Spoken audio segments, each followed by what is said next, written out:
I want you to try to imagine a construction boom, but, not just a few new commercial high-rises going up or a bridge repair in your city. Right. Imagine a global construction project so incredibly massive, so meticulously coordinated, that it makes building the entire interstate highway system look like, I don't know, a weekend DIY project. Like painting a shed. Exactly. Only this time, the highways they're building are completely digital, and the concrete they're pouring is silicon. And what's wild to me is that the scale of this infrastructure build is entirely invisible to you. The average person walking down the street doesn't see it. No, not at all. Yet it is fundamentally rewriting the physics of the global economy as we speak. Welcome to this deep dive. Today, our mission is to decode the spring 2026 technology landscape. Because when you look at the raw data leaking out of Silicon Valley right now, it's pretty staggering. It really is. We're looking at internal earnings reports from Alphabet, Amazon, Meta, Microsoft, Tesla, Apple, plus these latest strategic analyst briefs on the intelligence supercycle. And a very clear picture emerges. Yeah, big tech is no longer just selling you software subscriptions or, an upgraded phone camera. Right. They're engaged in the capital-intensive industrialization of intelligence itself. And I think that word industrialization is key here. We're moving from the artisanal experimental phase of AI into mass production. So today we're going to unpack how a combined $700 billion infrastructure bet is shifting the world away from those basic text-generating chatbots you've been playing with. Yeah, the parlor tricks. Exactly. Shipping toward agentic AI and physical AI. And more importantly, we're going to explore what this massive shift actually means for your digital and physical life. Because it's going to change everything. It is. But to understand the sheer gravity of this, we have to start with the macro trend driving all this unprecedented spending, right? The shift to agentic computing. Yeah. If you look at the analyst projections driving the market right now, the hyperscalers are approaching $700 billion in capital expenditures for 2026 alone. $700 billion. I mean, Right. You could buy entire countries for that. You literally could.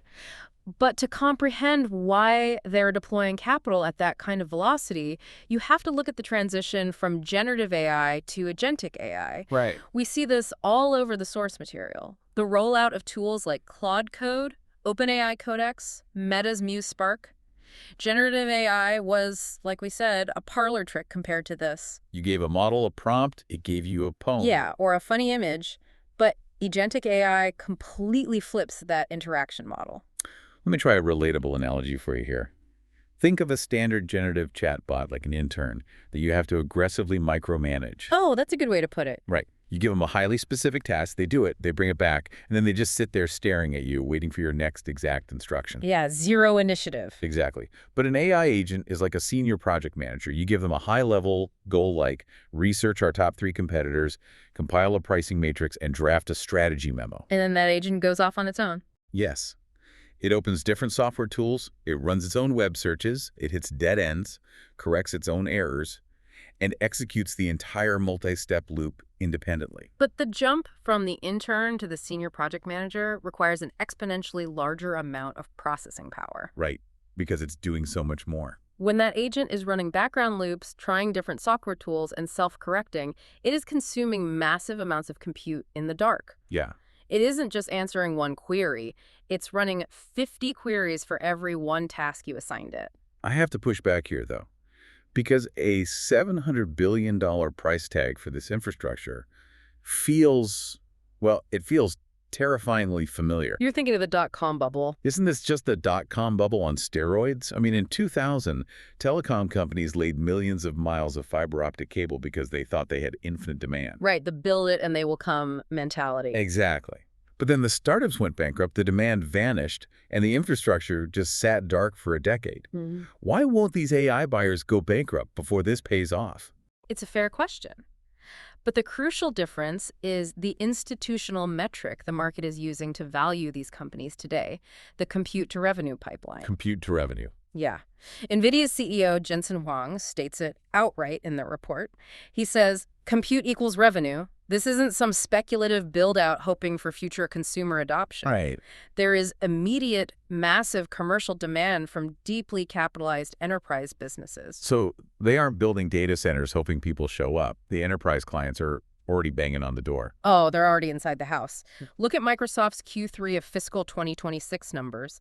Their intelligent cloud segment grew 30%, with Azure up 40%. Wow. But the number that truly answers your dot-com bubble question is their commercial backlog.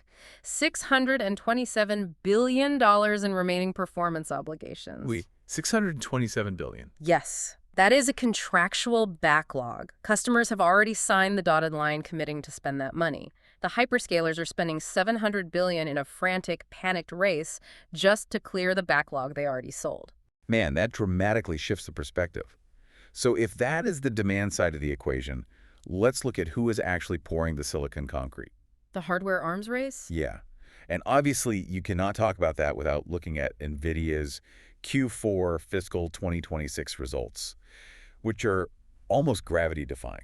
They reported $68.1 billion in revenue for the quarter, up 73% year over year. That's just insane growth for a company that size. It is, and $62.3 billion of that came strictly from their data center segment. But what caught my eye in the sources isn't just the sheer volume of chips they are selling. It's the speed of their product cycle. The transition. Yeah, they just launched the Blackwell architecture. Historically, a chip manufacturer would milk a major generational leap for 3 or 4 years, right? Usually, yeah. But NVIDIA is already transitioning to the new Rubin architecture. They're shipping samples right now for volume production in the second half of 2026. Why cannibalize their own products so fast? Because of a concept called inference token costs. And this goes directly back to your project manager analogy earlier. Okay, unpack that. Inference is the computational act of the AI actually thinking and answering a query, as opposed to the initial months-long training of the model itself. Got it. If an AI agent has to run 50 background queries to plan your business trip, the cost of that compute adds up incredibly fast. Right. If every time I ask my agent to do something, it costs the provider $1 in electricity and compute time, the whole economic model collapses. Exactly. It's too expensive to operate at scale, which is precisely why NVIDIA hyper-accelerated the Rubin architecture. Bring the cost down. Yeah.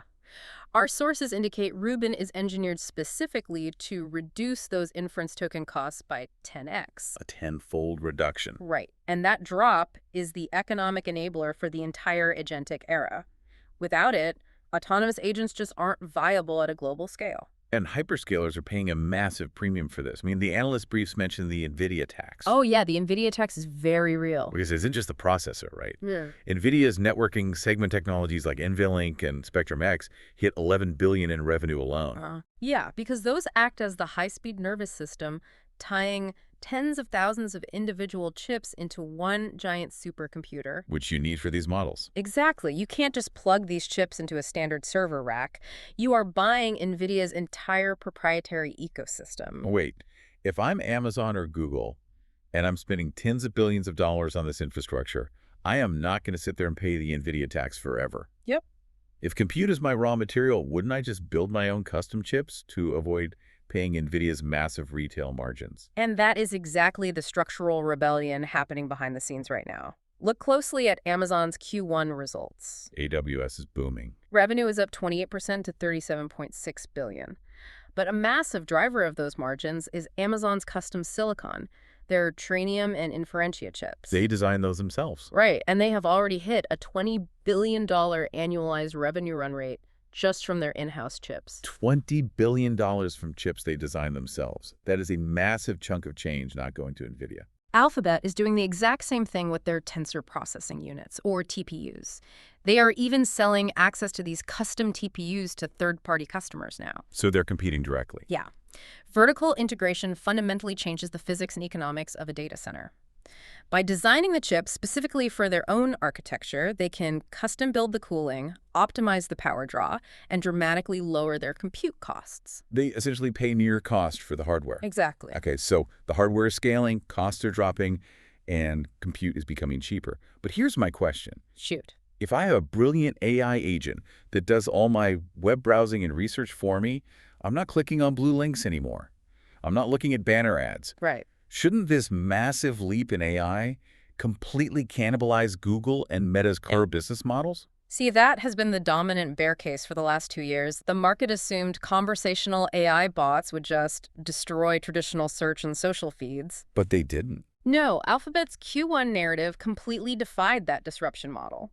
Google Cloud crossed the $20 billion revenue mark, up 63%. Which makes sense given the infrastructure boom. But the real shocker was search. Google search revenue actually accelerated 19% to $60.4 billion. Wait, it went up? Yes. AI is defending their core business, not destroying it. The introduction of AI overviews and new agentic commerce features are driving more engagement. How does that work practically? Well, what the AI allows Google to do is understand and process incredibly complex multi-layered queries.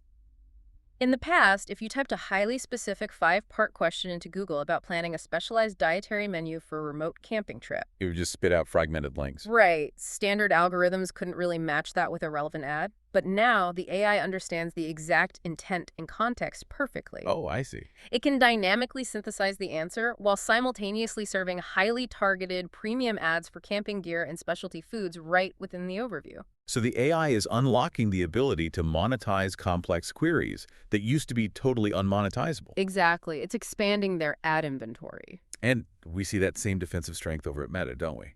Their Q1 saw a 33% revenue jump to $56.3 billion. Yeah, ad impressions are up 19%. And the most telling stat from the source material AI ranking improvements boosted the time people spend on Instagram Reels by 10%. The AI is literally holding human attention longer. It is. But there is a glaring contradiction here. Yeah, the stock drop. Right. If Meta's core ad engine is humming so beautifully, why did their stock take an absolute beating after hours when they reported this? It comes down to the market's efficiency debate, right? Investors are terrified of Mark Zuckerberg's capital allocation. Terrified. While the core business is thriving, Meta raised its CapEx guidance to an eye-watering $125 to $145 billion for the year. Just to build the infrastructure for his superintelligence vision. Yes, and that level of spending absolutely crushes their projected free cash flow. Investors are extremely sensitive to this because they have seen this movie before. With Meta's Reality Labs division. Exactly. The metaverse and VR segment is still bleeding cash. They're losing over $4 billion in a single quarter on just $402 million in revenue. Ouch. So the market is looking at that $145 billion AI bet and asking, is this going to solidify Meta's dominance, or is it just the next Reality Labs money pit? That's a billion-dollar question. Yeah. Literally. But, you know, there's a massive blind spot in everything we've talked about so far. What's that? Well, Microsoft, Amazon, Meta, Google, they're spending hundreds of billions building the brains. But they don't own the body. They don't own the glass and metal in your pocket, which puts a very quiet player in the ultimate position of power. Let's look at Apple. Apple is playing an entirely different game than the hyperscalers. Their March quarter was a record, $111.2 billion in revenue. The new iPhone 17 and 17 drove a 22% spike in iPhone sales. Huge number. But the real story is the services segment. It hit an all-time high of $31 billion, with 350 million paid subscriptions, expanding their growth margins to a massive 49%. And yet, the biggest bombshell out of Cupertino wasn't a product or a number. It was leadership. Tim Cook transitioning to executive chairman on September 1st, 2026, handing the CEO reins to John Ternus. Right. While everyone else is screaming about agentic AI and building $100 billion server farms, Apple seems content to just sell us premium hardware and charge us monthly for iCloud. Are they missing the intelligence supercycle entirely?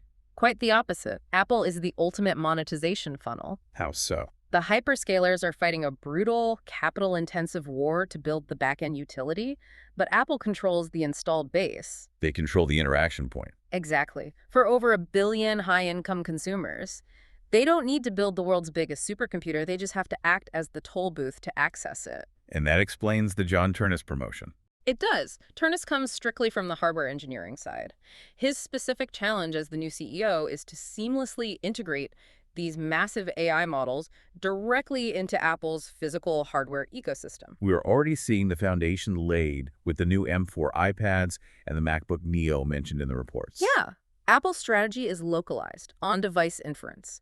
They want the AI processing happening on the silicon inside your phone, not in a data center thousands of miles away. Because it's faster, it's more private, and, crucially, it pushes the compute cost onto the consumer who bought the device, rather than Apple paying a server bill. That is a staggering economic advantage. It really is. So if Apple's goal is to put AI seamlessly into your pocket, Tesla's goal is to physically embody it in the world around you.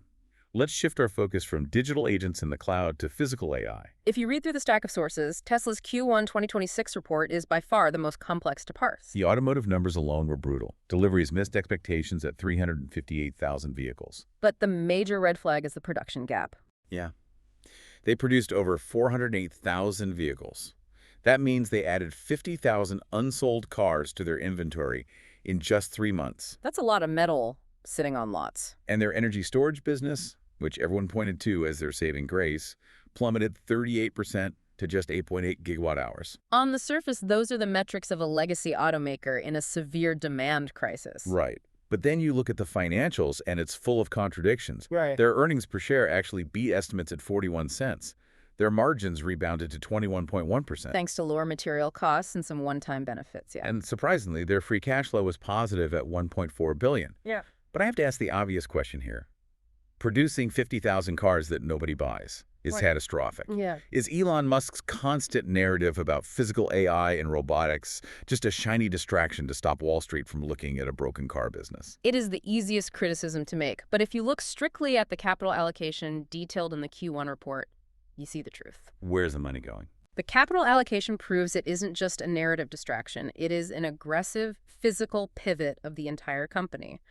Tesla is building massive custom AI compute clusters named Cortex-1 and Cortex-2 at their Texas Gigafactory. Massive clusters. Yeah, and they are partnering with SpaceX to build a terafab advanced chip facility. So they're essentially building an internal version of NVIDIA just for themselves. Because teaching a robot to navigate the unpredictable, messy, three-dimensional physical world requires an astronomical amount of compute compared to generating text. Right. A chatbot doesn't need to know how to walk upstairs. Exactly. The physical embodiment of AI is the hardest engineering problem on Earth.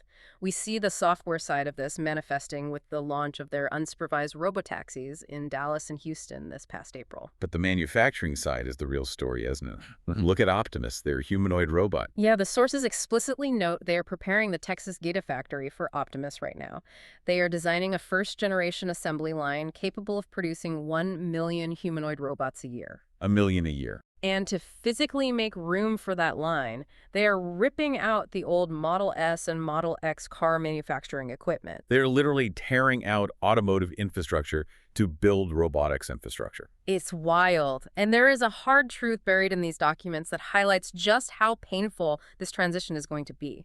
Tesla confirmed that their older Hardware 3 cars will not be capable of unsupervised full self-driving. Oof. That is a massive blow to everyone who bought those cars, expecting them to become autonomous robotaxis. It pushes the entire timeline for true fleet-wide autonomy to the Hardware 4 vehicles, which won't hit critical mass until late 2026. So what the data reveals is that Tesla is willingly enduring massive pain, margin compression, and inventory bloat in their legacy auto market all to fund a total metamorphosis into a robotics and physical AI company. Yes, again. So what does this all mean when we pull back the lens? Let's trace the through line of everything we've decoded today. Sure. 2026 is officially the year that artificial intelligence stopped being a consumer experiment and became a raw industrial utility. We are watching a near $1 trillion bet reshape the physical world. Amazon and Google are vertically integrating, building custom silicon to escape the NVIDIA premium. Microsoft and Meta are deploying autonomous software agents that execute complex labor in the background. Apple is securing its toll booth, funneling all this power into the glass in your pocket. And Tesla is taking the ultimate risk, trying to embody that intelligence into autonomous cars and walking robots. It is a complete structural shift in the foundation of the global economy. The transition from software to intelligence. It really is. But there is one final concept touched on in both the NVIDIA and Tesla sources that I want to leave you with. A thought about the physical constraints of this supercycle. Right, the limits. NVIDIA noted in their report that, quote, every data center is power constrained, and the strategic brief highlights the rapid rise of sovereign AI. Where entire countries are starting to treat AI compute capacity the same way they treat their national power grid. Because in an agentic world, compute is a strategic national resource. It absolutely is. So ponder this. As intelligence moves out of text boxes and into physical robots and autonomous agents running our logistical supply chains, our research, and our daily lives, the ultimate bottleneck for human progress won't be writing better lines of code. No. It won't even be manufacturing enough silicon chips. The ultimate bottleneck will be physical electricity. The power itself. As these agentic and physical AI systems scale up to consume gigawatts of power, the next great tech war won't be fought over software platforms or app stores. It will be fought over energy. Who can generate it, who can cool it, and who controls it. Because without the power, the massive digital highway we talked about at the start of this deep dive just goes dark. It's a sobering reality check on the physical limits of digital expansion. Thank you for joining us on this deep dive into the spring 2026 tech landscape. Keep exploring these earnings reports, keep questioning the infrastructure being built around you, and pay attention to where the power is flowing.